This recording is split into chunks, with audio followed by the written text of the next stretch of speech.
Hello everyone, তোমরা সবাই কেমন আছো? আশা করছি তোমরা সবাই ভালো আছো। তো আজকে ছিল আমাদের একটি ব্রাইড। তো ব্রাইডের লোকেশনে যাওয়ার জন্য আমরা দুজনে বেরিয়ে পড়েছি। তো এখন দিয়ে যাবে না, দিয়ে একটু পরে যাবে। তো ব্রাইডের বাড়ি থেকে গাড়ি পাঠিয়েছে যাওয়ার জন্য। তো আমরা দুজনে একটু মজা করতে করতে চলে যাচ্ছি। তো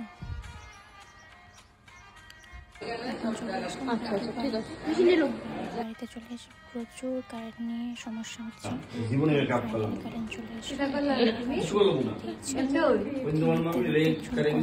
এখন ব্রাইডের চুলে ক্লিপিং করা স্টার্ট করে দিয়েছি। হেয়ারটাও প্রিপেয়ার, দিদি আসার আগে হেয়ারটা কমপ্লিট করতে হবে। তারপর দিদি আসলো মেকআপ স্টার্ট করে, এখন কমপ্লিটও হয়ে গেছে। তো এখন ব্রাইড দেখছে ওকে কি সুন্দর লাগছে কিনা, সবাইকে জিজ্ঞেস করছি। তো ওদের বাড়ি থেকে আমাদের কোল্ড ড্রিঙ্কস চা দিয়েছিল, খেয়েছি। খেয়ে তারপর আবারও গাড়ি করে বাইরে চলে আসলাম। তো এখনের মতো টাটা।